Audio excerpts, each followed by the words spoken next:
Today, I want to talk about something that hit me while I was walking the other day, and it's this idea of teaching to the curve. Now, you might have heard that in college or high school, where the professor kind of teaches to the curve of the class, he grades to the curve.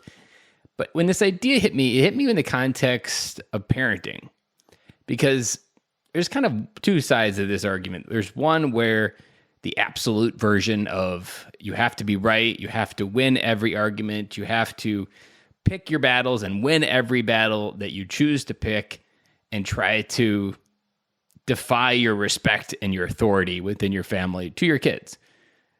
But I was thinking this other idea, and it kind of helped articulate how I approach it, that I like to think I'm parenting to the curve, that I'm never going to. Sometimes I get a win, but mostly I never really get a good win. It's never a clean slate win when it comes to a clear yes or a no. But I realize what I'm doing is parenting to the curve. And what do I mean by that? Parenting to the curve means that you're parenting and trying to keep them on a trajectory. And it's not about being right or wrong. It's keeping them on the trajectory of the curve of being a successful, mature adult that understands where they need to go, how responsibility works, and what a good human being looks like. And you're not going to get that in daily wins and daily fights and battles. You're going to get that when you're parenting to the curve. Because when we're parenting to the curve, it's not necessarily about everything, which is often overwhelming. I know in the earliest days and still some days where it can just feel so overwhelming, like nobody's listening. The house is like emotionally burning down. And you're like, wow, what do I do? In this moment, I tell myself, nothing.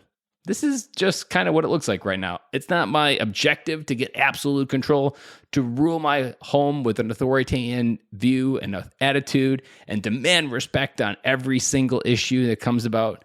No, I'm parenting to the curve. And again, in the moment where the house is emotionally burning down, I know that on the curve, on the average, I'm not going to lose today. That this day won't be the day that 25 years from now, I'll be like, you know what? I really should have pushed harder way back when they were 9. And that would have made all the difference. Now, maybe there's some moments like that that have repercussions, but it's not moments like this where you're trying to gain that absolute authority.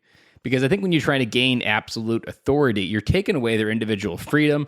You're almost kind of taking away their ability to define their own boundaries. Because, well, whether you like it or not, having an adult that has its own opinion and having their own view on things and being able to express that is a good thing. The problem is we also have to encourage that as kids. And encouraging that as kids is sometimes disagreeing with you and sometimes coming up with an argument that has nothing to do with what you want. But, I mean, that is adulthood. Having conversation with people you don't always agree with. They have independent thoughts. They have independent views. And they came to those conclusions because they are free human beings. And whether we like free will or not, it's still something we need to enforce and appreciate and parent to.